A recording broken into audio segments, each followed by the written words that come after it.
नमस्कार साथियों, स्वागत है आपका आपके अपने संपूर्ण भक्ति सागर चैनल परिवार में। साथियों, कैसे हैं आप सब, यह बताने के लिए कमेंट बॉक्स में हर हर महादेव ज़रूर लिखें। तो चलिए साथियों, आज हम इस वीडियो में जानेंगे सोमवती अमावस्या को लेकर कुछ माता और बहनों के मन में प्रश्न उठ रहे होंगे कि सोमवती अमावस्या पर पूजा कैसे करें, किस विधि से पूजा करें और फेरी कैसे लगाएं और फेरी किस चीज़ से लगाएं। क्या पहली बार व्रत कर सकते हैं और व्रत के दौरान कौन कौन सी सावधानी रखें। तो इन सभी बातों के बारे में आज हम विस्तार पूर्वक जानेंगे।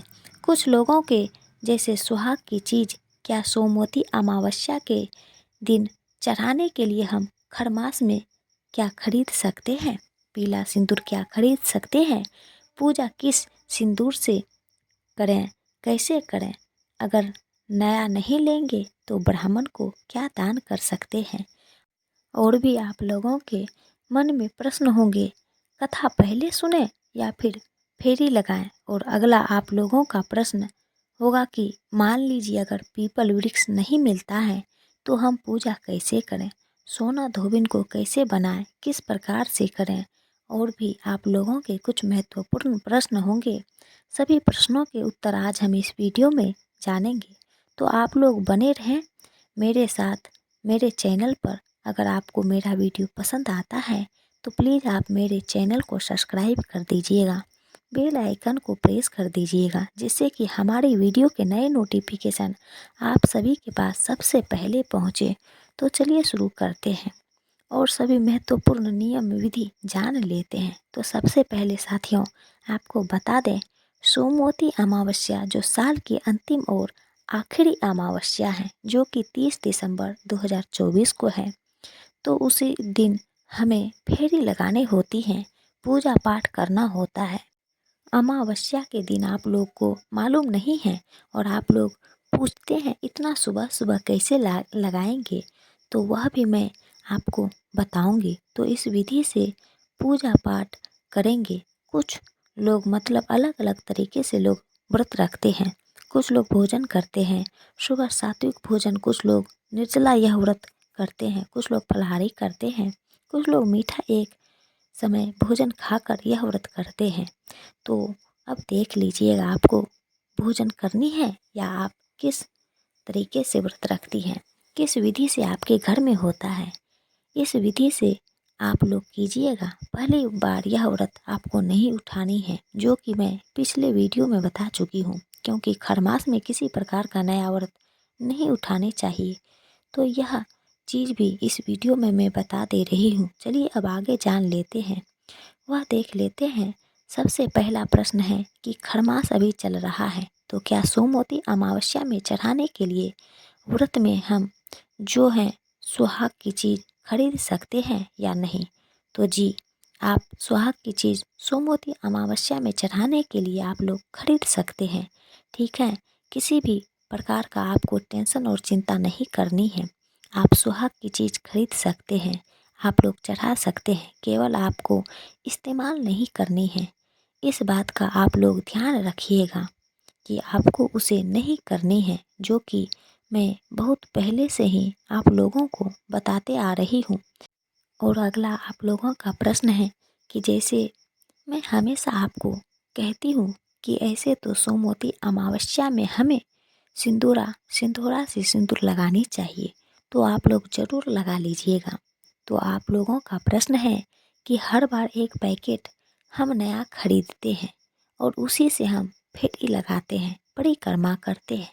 तो इस बार तो हम नहीं खरीदेंगे, तो फिर फेरी किस सिंदूर से लगाएंगे, जो प्रतिदिन इस्तेमाल करते हैं उस सिंदूर से हम माता की पूजा कैसे करेंगे। तो आपको बता दूं कि आप लोग नया सिंदूर वगैरह ना खरीदें, पूजा के लिए खरीद भी सकते हैं तो खुद नहीं लगानी है।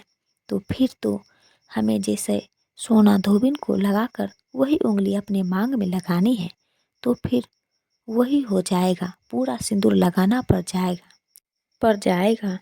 तो आप क्या कीजिएगा, जो भी आपके मंदिर में लाल या पीला जो भी सिंदूर पूजा के लिए रखे हैं उसमें से एक पेपर में आप लोग निकाल लीजिएगा थोड़ा सा सिंदूर। उसी डब्बी में से पीला हो तो अति उत्तम, और पीला ही सिंदूर सोमवती अमावस्या में हमें लगानी चाहिए और पूजा में शामिल करनी चाहिए। तो देख लीजिएगा, जिनके पास पीला नहीं होगा वह लाल भी ले सकते हैं।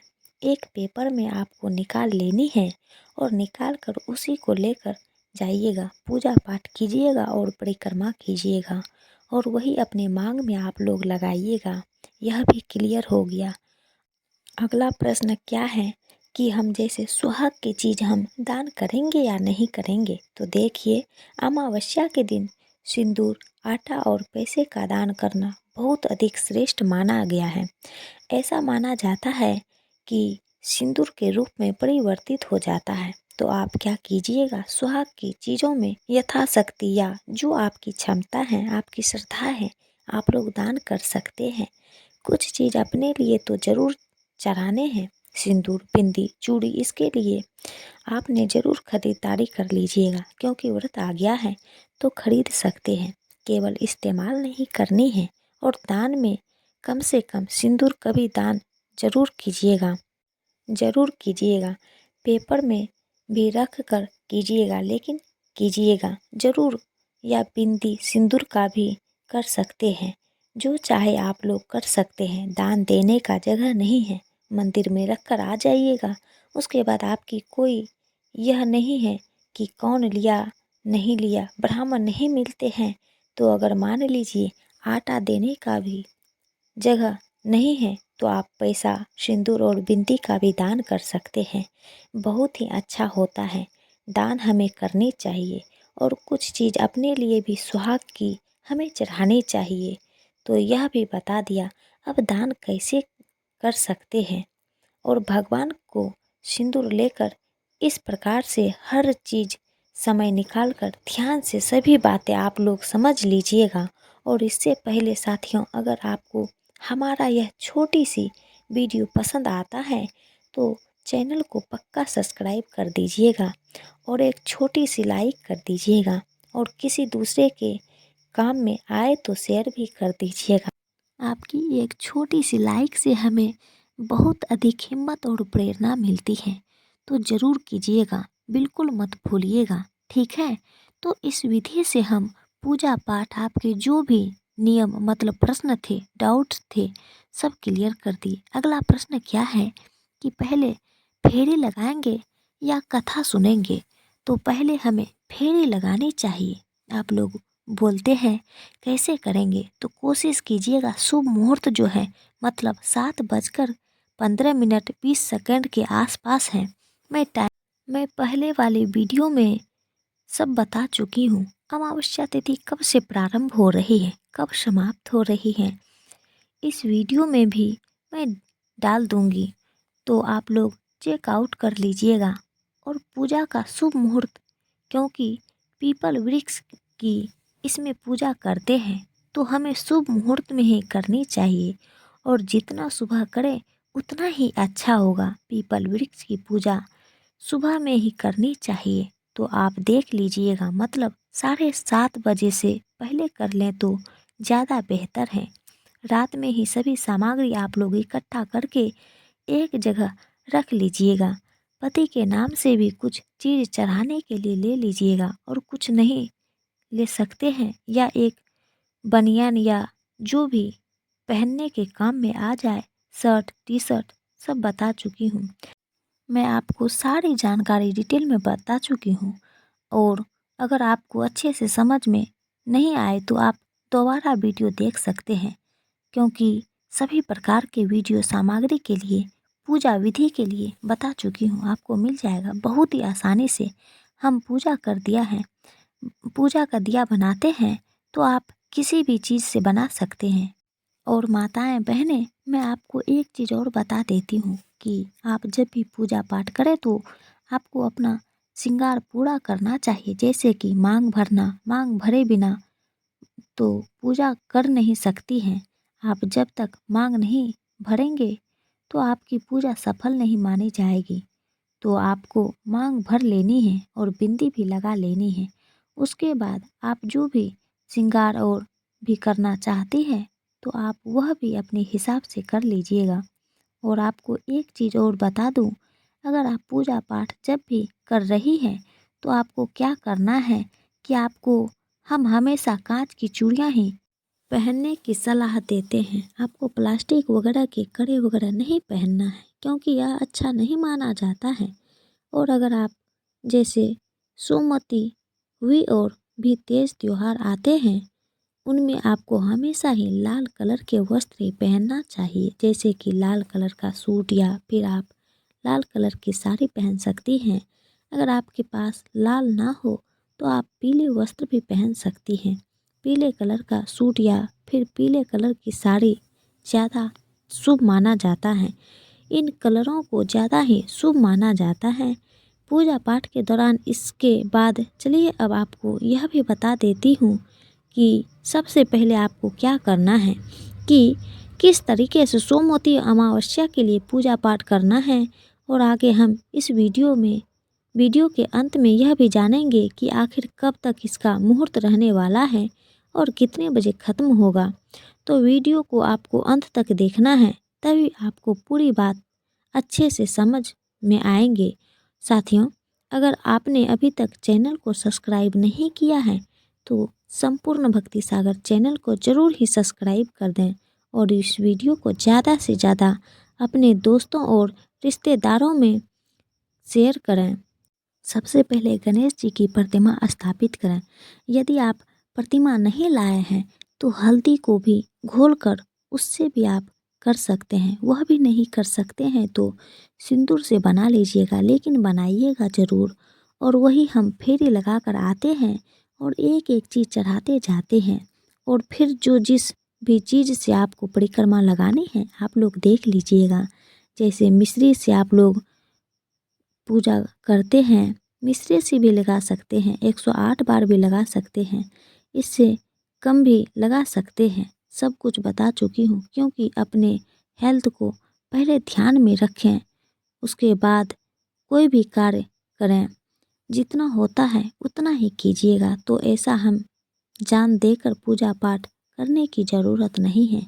अगर होता है तो आप सच में तभी 108 लगाइएगा, या वरना आपको परिक्रमा लगा सकती हैं। क्लियर हो गया। और उसके बाद से वहाँ से आने के बाद वहीं पर बैठकर फेरे लगाने के बाद हमें कथा सुननी चाहिए। कथा की वीडियो हम बनाकर डाल देंगे, या आप किताब से भी कथा सुन सकते हैं, या किसी पंडित के मुख से भी आप कथा सुन सकते हैं। आप घर में भी जाकर सुन सकते हैं। और सुनने के बाद जैसे हम पति को प्रणाम करेंगे और जिस विधि से आपको व्रत खोलने हैं आप लोग खोलिए। यह चीज़ आप लोगों के समझ में नहीं आ रहा है तो। और अगला प्रश्न है, क्या पीपल वृक्ष की टहनी तोड़कर हम पूजा कर सकते हैं? तो जी नहीं, तोड़कर तो पूजा नहीं करनी चाहिए, क्योंकि हमारे हिंदू धर्म में कहा जाता है कि पेड़ पौधों को हानि पहुंचाकर कोई पूजा पाठ करता है तो उसका फल प्राप्त नहीं होता है। किसी वृक्ष को हानि पहुंचाकर आप कैसे पूजा पाठ कर सकते हैं? तो आपको पीपल के वृक्ष की टहनी को बिल्कुल भी नहीं तोड़ना चाहिए। आपको ऐसा नहीं करना है। और उस दिन तो कभी नहीं तोड़ें। आप 2-3 दिन पहले ही कहीं छोटा सा पीपल का अगर पेड़ आपको दिख जाता है, पौधा दिख जाता है, तो मिट्टी सहित आप उसको उखाड़ कर कुदाल से निकाल कर लेकर किसी गमले में रोपण कर दीजिए। और उस दिन जैसे उसकी परिक्रमा लगा सकते हैं, पूजा पाठ कर सकते हैं। उसके बाद जल प्रवाहित कर दें या कहीं में रख दें गमला सहित, तब देख लीजिएगा। लेकिन हमें तोड़नी नहीं चाहिए। अगर मान लीजिए पीपल वृक्ष आपको नहीं मिल रहा है तो आप तुलसी जी के पौधे से भी पूजा पाठ कर सकते हैं। और वहीं पर किसी लकड़ी के टुकड़े पर, केले के पत्ते पर या किसी अन्य चीज़ पर जुगाड़ लगाकर आप सोना धोबिन की प्रतिमा बनाकर उनके गमले के पास खड़ा कर दीजिएगा। और आप परिक्रमा लगाकर फेरे लगाकर पूजा पाठ कर लीजिएगा। धागा से 2 बार, 3 बार, 5 बार या फिर 108 बार भी लगा लें तो बहुत ही अच्छा है। बाकी चलकर हमें मूंगफली से, किशमिश से, मिश्री से या मखाने से जो चाहे आपको कर सकते हैं। और एक और चीज़ साथियों मैं आपको बता देती हूँ कि आप चाहें तो मार्केट में छोटे छोटे से बिस्किट आते हैं जो आपको मार्केट में आसानी से मिल जाएंगे। आप उन मीठी बिस्किट से भी आप फेरे लगा सकते हैं। मैं यहाँ पर आपको बहुत सारी चीज़ बता दिया। अब आप चाहें जिससे उससे फेरे लगा सकते हैं। फिर आप लोग उसका क्या करेंगे, जो चाहे आपको कर सकते हैं। फिर आप लोग पूछिएगा उसका क्या करें, तो नियम तो है कि ब्राह्मण को दे देनी चाहिए। अगर ब्राह्मण नहीं है तो आप अपने बच्चे को भी प्रसाद के रूप में दे सकते हैं या पक्षियों को भी खिला सकते हैं। तो यह भी समझ गए। उसके बाद से हमें क्या करनी है। कुछ कुछ माताएं बहनों के प्रश्न होंगे कि हमारे ऑपरेशन हुआ है या हमारे कमर में दर्द रहता है और तुलसी जी का जो पौधा है वह नीचे हो जाता है तो हम पर झुकने में मुझे दिक्कत होता है। तो आप क्या कीजिएगा, छत पर या अपने आंगन में किसी ऊंचे चीज़ पर तुलसी जी के गमले को रख लीजिएगा, ड्रम पर या टेबल पर रख दीजिएगा और रखकर वहीं पर सोना धोबिन के आपको प्रतिमा बनाकर वहाँ खड़ा कर लेनी है और आपको परिक्रमा लगानी है। घड़ी की दिशा में हमें चल चल कर परिक्रमा लगाकर पूजा कर लेनी है। इस विधि से हम सोमवती अमावस्या की पूजा पाठ करते हैं। सारी बातें समझा दी। तुलसी जी से भी आप लोग पूजा कर सकते हैं। बहुत सारी माताएं बहनें के मन में होंगे कि पीपल वृक्ष दूर हैं या हमारे घर के आसपास नहीं है तो कैसे करें, तो इसके लिए भी बता दें। पर क्या बिस्तर पर सो सकते हैं? तो देखिए एक चीज़ बता चुकी हूँ, अगर आपका छोटा बच्चा है तो कोई बात नहीं, आप लोग सो सकते हैं। केवल ध्यान रखती हैं क्योंकि बाल धोना सही नहीं माना जाता है और उसमें भी सोमवती अमावस्या है तो लड़कियां भी अगर बच सके तो अच्छी बात है और महिलाओं को तो एकदम नहीं धोनी है। इस बात का आप लोग ध्यान रखिएगा। कितना भी ज़रूरत पड़ जाए तो मत डूडो। और आप लोग हुई की बात ही नहीं, आपको धागे की बातें वगैरह बनाकर आप लोग प्रज्वलित कर सकते हैं, पूजा पाठ कर सकती हैं। तो इस सारे नियम विधि बता दिए। आप चलिए आगे आप लोगों का प्रश्न है पीरियड में कैसे करें। उसमें आप मानसिक रूप से पूजा पाठ कर सकती हैं और पति को प्रणाम कर सकते हैं। और केवल आपके आसपास के लोग अगर पूजा करने जा रहे हैं तो आप सुहाग की कोई चीज़ या कोई फल फ्रूट उनको देकर चढ़ावा दे सकती हैं और मन ही मन परिणाम कर लीजिएगा। और गर्भवती महिलाओं को तो पूजा अगर घर में कर लें तो अति उत्तम है। तुलसी जी से कर लें, वहाँ जाने की भी ज़रूरत नहीं है। अगर जाती भी हैं तो आप पूजा कर लीजिएगा, फेरी मत लगाइएगा। कुछ लोग डिटेल पूछने लगती हैं कि क्यों नहीं लगाया जाता है, क्या नियम है। तो नहीं लगाया जाता है, केवल एक ही बात मैं आपको बता दे रही हूँ, आगे आपकी इच्छा है। अगर आपके घर में लगाया जाता है तो आप लोग ज़रूर लगाइएगा, अगर नहीं लगाया जाता है तो आप केवल घर में पूजा पाठ करके रह जाइएगा, फिर ऐसे में नहीं लगाते हैं।